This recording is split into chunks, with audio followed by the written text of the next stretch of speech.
السلام عليكم. الواقعة اللي هحكي لحضراتكم عليها النهارده حصلت في مدينة السنبلاوين بمحافظة الدقهلية. اللي حصل بإن شاب اللي صورته ظهرت قدام حضراتكم دلوقتي ده اسمه أحمد عبد الحليم، عنده 29 سنة، والزوجة اسمها نورة السيد علي عندها 27 سنة. هم متزوجين من حوالي 4 سنين، كان ما بينهم قصة حب يعني جميلة جدا. أحمد ده شغال في شركة أدوية، ولما راح وعشان خاطر ظروفه يعني اللي هو كان بيمر بيها، زوج والدة العروسة قال له إن أنا هدي لك شقة في العقار اللي هو بيملكه. فطبعا يعني عمل معاه واجب وساعده في جوازه. عاشوا في استقرار لفترة، كانوا خلفوا بنتهم اللي عندها 3 سنين والطفل الصغير اللي عنده 1.5 سنة.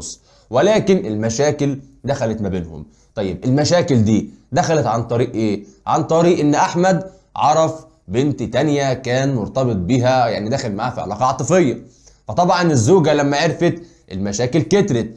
احمد وصل لمرحلة انه سرق ذهب من ذهب مراته اللي هي نورة. لما عرفت بالموضوع المشاكل كترت اكتر ما بينهم، لحد بقى يوم الواقعة. يوم الواقعة احمد طلع لزوجته وقال لها انا عايز السلسلة والغوايش بتاعتك علشان هبيعهم. طبعا هي كانت حاسة ان هو عايز يبيعهم علشان خاطر السيدة اللي هو ماشي معاها.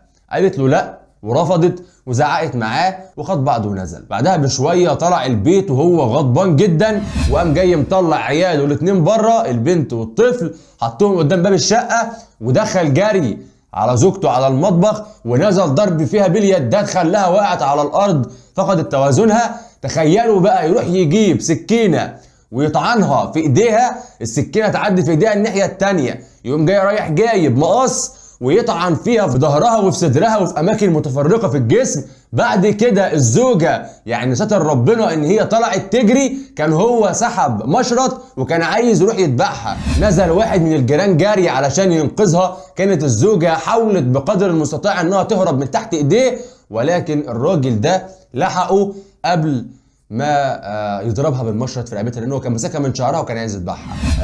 الجار ده اتعور، يعني احمد ده عوره، وفي الاخر اتصل باخوها نفسه وقال له انا ذبحت اختك وانا هعمل وهعمل وهعمل، وفضل يشتم فيه.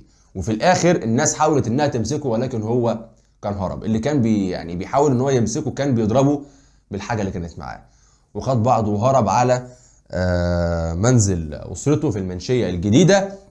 ولكن الاهالي اتصلوا برجال الشرطه وجم وخدوا السيده ودوها على المستشفى، مستشفى السنبلاوين. ولكن الحمد لله تم انقاذ السيده دي من الطعنات اللي هي اصيبت بيها، وتم القاء القبض على الزوج واعترف بكل شيء اعتراف تفصيلي. وده كان بالنسبه لتفاصيل اللي حصل. ربنا يقتص منه يا رب ويتم شفاها على خير، ويحفظنا يحفظكم يا رب من اي شر، ويبعد عننا عنكم اي سوء. هسيب لحضراتكم لينك المصادر تحت في الكومنتات، ادخلوا بصوا عليها. وما تنسوش حاجه مهمه جدا، ان احنا ناقلين للخبر وليس محققين. وهسيب لحضراتكم كمان لينك قناه اليوتيوب الجديده تحت في الكومنتات. اتمنى كل اللي موجودين عندي يخشوا يشتركوا ويفعلوا الجرس علشان عايز اعلن صفحه تاني بيكم، لان الصفحه القديمه اتوقفت. انا حسام حماده، اشوفكم على خير الحلقه الجايه. سلام عليكم.